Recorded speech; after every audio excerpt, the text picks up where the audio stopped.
special agent in charge. He spent more than 22 years with the agency, supervising the protection of Presidents George W. Bush and Barack Obama. He also served in the Air Force as a missile launch officer commander. Sir, it is very good to have you with us. And I would imagine that if it makes our jaws drop when we read this report of this site agent in charge with little experience, who, quote, didn't know what she was doing, I can only imagine what you think when you read that. Well, thank you, Martha, for having me on. And yes, it's very disturbing.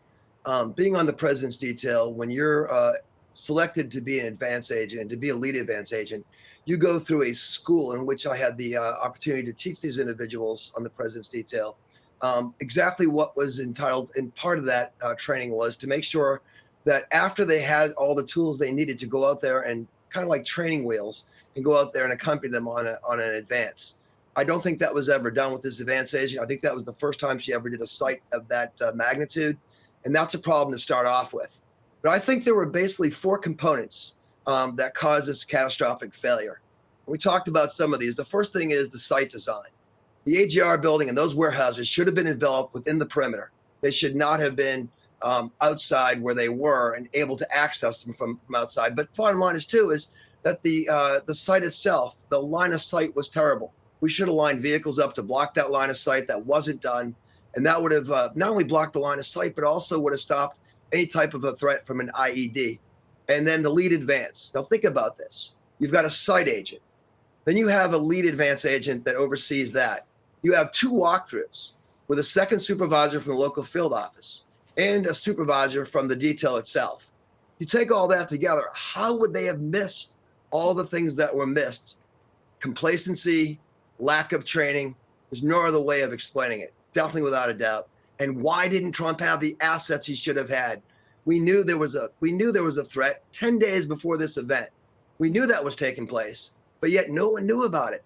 The site agent never put it out because they never learned about it from Protective Intelligence Division. And I would be livid if I was the detailator and I wasn't told of that threat. So that's a big problem right there. And then we know about the communication issues. We know about all that unfolded. But the bottom line is denying the assets. Had they had the assets there that day, they could have addressed those threats. And last thing I want to tell you is training.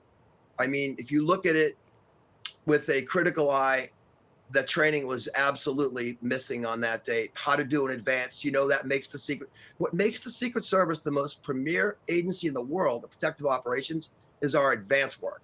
I've said it before. We have to win before we go to war. We have to win by doing our advance. And we failed that day. And we failed the president. And that can never happen again. Yeah. I mean, it's incredible that they were aware that he was on the roof, Crooks, 10 minutes before the president took the stage. And I would point out he was the candidate at the time, but he's a former president of the United States who was still obviously receiving Secret Service protection. I mentioned this in the break, so I got to ask you this before I let you go. Your reaction to this Iranian fatwa crowdfunding effort to assassinate current President Trump at this point, what should be the response to that? Well, Martha, that's very concerning. Yeah. We know from 2021 to 2024, we had approximately 1,500 Iranian nationalists arrested on our southern border. 729 of them were released into the United States. We also know the Biden administration is not complying with FOIA requests to determine if any of these Iranian nationals were tied to terrorist organizations or on the watch list. On top of that, since June 18th, we also had 130 Iranian nationals that were arrested by ICE, in which allegedly some of them had ties to the Iranian national. So basically what it comes down to is we need to take this very seriously and make sure that we don't make the same mistakes we made at Butler, because this threat is real. It is real. We need you to get back on the job, Frank Loveridge. Thank you. Thank you very much. Hey, Sean Hannity here. Hey, click here to subscribe to Fox News YouTube page and catch our hottest interviews and most compelling analysis. You will not get it anywhere else.